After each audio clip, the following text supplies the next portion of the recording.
And the Dallas Wings looked pretty salty last night, and they knock off the Indiana Fever. And I'm just keeping it real. They're building a UConn-type roster in Dallas to fit around Paige Beckers, who is a really good player. She ain't Caitlin Clark, but she's a really good player. Meanwhile, we look over at the Indiana Fever and what they built around Caitlin Clark. And I'm someone that likes Natasha Howard. I really do. She posts a lot of biblical scripture. She posts positive stuff on social media. I like it. She's married to a woman. She cosplays as a man. She, just not the right fit for what you want to put around Caitlin Clark. And I'm telling you, I like Natasha Howard. Like her tweets. I probably have even reposted some of them. Don't have a real problem with her, but just not the right fit for the culture, particularly if you also bring in DeWanna Bonner, who's a hardcore Alphabet Mafia soldier who came here, threw a tantrum, and left, and now plays for the Phoenix Mercury. And clearly in their last game, you can tell she got a problem with white girls. She don't like Lexi Hull. She don't like Caitlin Clark. She don't like Sophie Cunningham. Why did you bring that? And when I say Stephanie White, it's like, why would you bring that to the team? You coached DeWanna Bonner. You got to know what you're bringing to the organization. But perhaps you have a blind spot, Stephanie White, because you're part of the Alphabet Soldier team. And so you want it, and the front office, the people above you, they want Caitlin Clark and the Indiana Fever to bow to the Alphabet Mafia and to make sure they're a team that's in alignment with the Alphabet Mafia. You hear it? I'm just keeping it 100% transparent and real. I'm not trying to be offensive. I don't want to trigger the Alphabet crew. But if Caitlin Clark is your star player, and you just watched her at Iowa under Lisa Bluter, who's married, and who built a team that is more Taylor Swift than Megan Thee Stallion. Put a Taylor Swift team around Caitlin Clark. There's a reason why Sophie Cunningham has been the only one to aggressively and physically step up and be like, I got Caitlin's back. I'll fight all you be. I'm not going to say it, but, that's what she's, she takes Kung Fu or, she's a black belt in karate or something, and she ain't scared of none of these angry black queens. Hats off to Sophie Cunningham. Love you. We needed more of that. And I felt, and that during the offseason, I was like, now I'm going to shock you with this take. They should have never let Erica Wheeler go. And she's Alphabet, but she had Caitlin Clark's back. Great for the morale and chemistry around Caitlin Clark. These other girls, they got Caitlin's back, but they don't really have Caitlin's back.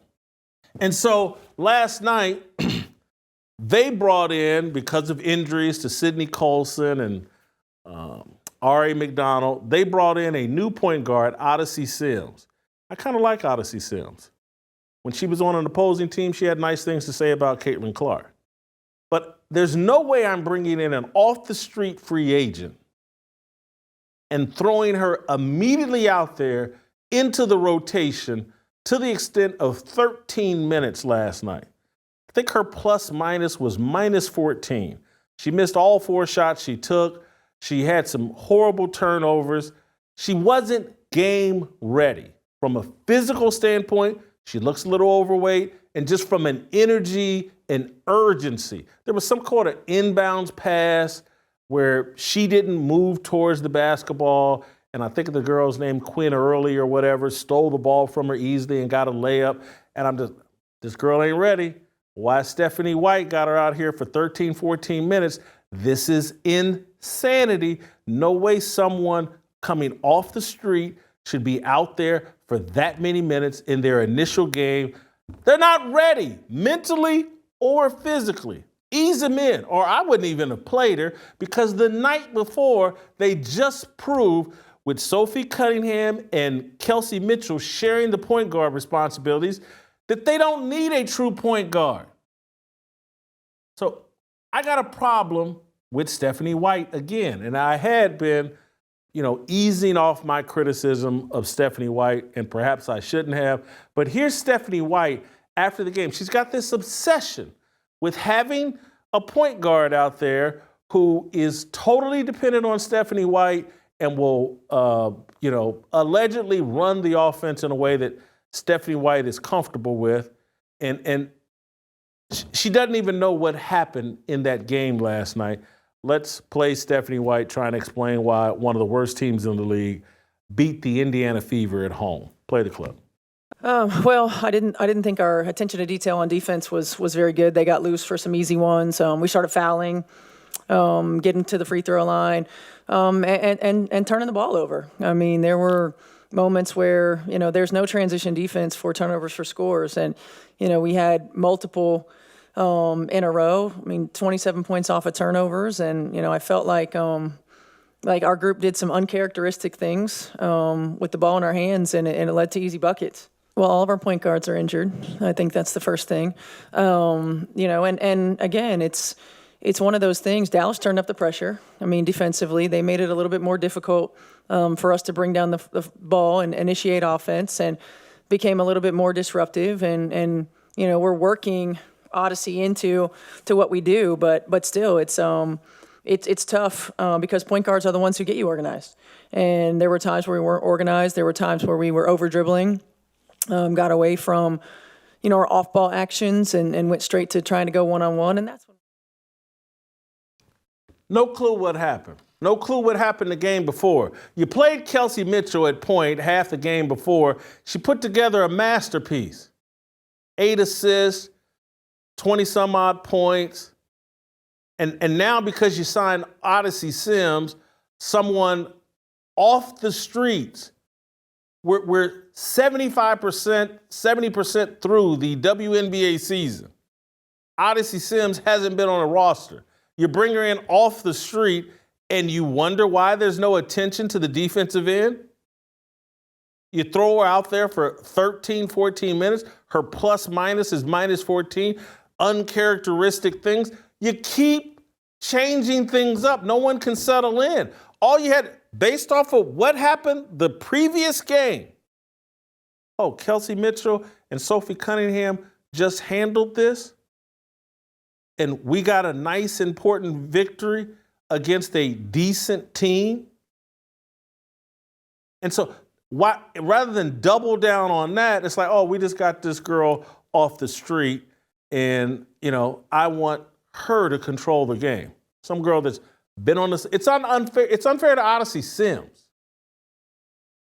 And then we're going to, those extra minutes we gave Odyssey Sims actually keep our best defensive player, our little version of Dennis Rodman with an occasional offensive spurt, Lexi Hall.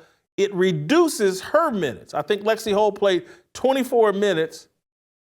The only player on the team with a strong, or not the only, but I think her plus minus was either plus 10 or plus 14. I can't remember off the top of my head.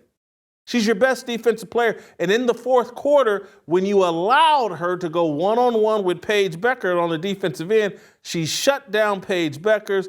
You overcome a 17-point deficit and come within 1 point from winning the game. Stephanie White has no idea what's happening on the court. She can't figure out that Lexi Hall, even when she's not making shots, and she has struggled from three-point line most of this season, or once she got benched, I'm sorry. Since she, and she did start last night, but she struggled with her shot. But you're undervaluing everything she's bringing on the defensive end. Drives me crazy. Stephanie White, clown suit on her last night. She's a problem. Odyssey Sims should be in one of those fire extinguisher cases, break the glass in an emergency situation. It's too late. Caitlin Clark's coming back. And when Caitlin Clark comes back, I don't want to see Odyssey Sims unless there's a fire broken out and you got to crack the glass on that fire extinguisher and then bring her out. Other than that, I don't want to see it. No one needs to see it. She's not going to be your next version of Ari McDonald. And the reality is, Ari McDonald, as great a little blessing as she was, you get her in a 7-game series, and the fact that she's a midget was going to get exposed on the defensive end, and you weren't going to win any playoff series with Ari McDonald getting 20, 25 minutes at the point guard position. Cut it out. You got a core group of people that have bought in. Lexi Hull, Sophie Cunningham, Kelsey Mitchell, Aaliyah Boston, and Natasha Howard. Lean on them. Damaris Dantas, the Brazilian hole. Ball goes in, it never comes back out unless she's throwing up something from three-point range. Cut it out. Go with KK and just tighten things up when Caitlin gets back. And go all in with Caitlin and put your little plans off to the side on the back burner because we're going to be rioting. If this goes poorly when Caitlin comes back, we'll be calling for your job. Like what you saw? Hit that like button, subscribe, and check out the full episode by clicking the link below.